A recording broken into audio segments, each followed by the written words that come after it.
Pak Edi, ini di tahun lalu, tahun 2020, jumlah pengunjung mengalami penurunan hingga 75%. Ini bagaimana pihak pengelola dalam melakukan strategi yang baru di tahun ini, ataupun mungkin ada arahan dari TWC, Pak, untuk kepada pengelola? Ya, terima kasih. Saya kira pandemi ini dialami oleh semua ya, dan kita sudah sangat banyak melihat perjalanannya selama 1 tahun terakhir kemarin. Nah, di tahun 2021 kita harus sudah mulai bijak mensikapinya dengan mencoba melihat dari sisi yang berbeda. Oleh karenanya kami di tahun 2021 ini sebenarnya kami jadikan ini menjadi refleksi untuk penyiapan market ke depan. Ibaratnya ini adalah session break-nya. Kita tahu kita tidak bisa berharap banyak dari sisi market, inilah saatnya kita review ya layanan kita, standar fasilitas kita, sehingga sedapat mungkin nanti pada saatnya kita bisa betul-betul siap. Nah, saya kira ada hal yang positif yang sudah dilakukan oleh Kemenpar, tadi juga disampaikan Pak Hengki, ya Kemenpar menginisiasi program sertifikasi CHSE tadi. Nah, saya kira ini menjadi bagian dari membangun trust market. Ya. Alhamdulillah kalau di tempat kami, kita semua, unit usaha kami sudah certified CHSE, sehingga kita mulai membangun komunikasi, ya, ke publik bahwa destinasi yang kita kelola, unit bisnis yang kita kelola, itu sudah quote and quote sudah COVID, Pak ya. Jadi kita berusaha betul-betul memastikan dari sisi supply ini di masa landai seperti ini tidak adanya kunjungan kita pakai untuk berbenah. Dan kemudian yang kedua, di samping urusan kesiapan terkait dengan protokol, kita juga mulai harus mereview potensial market kita ke depan. Ya, saya kira tadi juga disampaikan Kemenpar punya projection di 2022 ya. Meskipun kita juga sama-sama was-was nih, kita masih sama-sama was-was. Apalagi misalnya vaksin ini baru akan menyeluruh mungkin di semester 2 2021 ini. Artinya betul-betul 2020 itu menjadi battlefield pertama kita ya, memasuki pola transaksi baru di dunia pariwisata ini.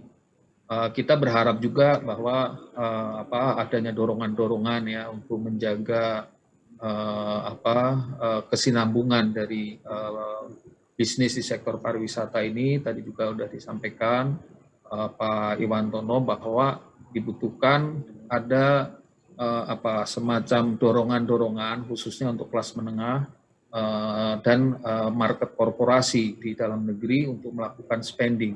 Karena itu harapan yang masih bisa kita akan raih di sela-sela recover-nya market pariwisata secara umum. Oke, Pak Edi, lokasi wisatanya ini kan sudah tersertifikasi ya, tapi mungkin bisa di sounding lagi atau disampaikan kembali kira-kira prasyarat baru bagi warga yang ingin berwisata ke TWC ini, boleh disampaikan lagi Pak, apa saja sih persiapan, atau bisa tes rapid di tempat misalnya, atau ada tempat-tempat isolasi mandiri juga bahkan di kawasan Borobudur misalnya? Silakan, Pak. Jadi yang menjadi prioritas di tempat kami itu adalah memastikan semua layanan mulai dari wisatawan yang masuk ke area itu sudah ada dalam protokol kesehatan. Jadi memang kita mulai dari mereka masuk ke area parkir, mobilnya sudah kita treatment ya, masuk di area parkir pun ada drop off khusus sampai proses ke arah dalam. Kita juga menyediakan satu fasilitas khusus ya, karena kalau di tempat kami ini ada 2 stiker. Kita menggunakan 2 stiker hijau dan stiker merah.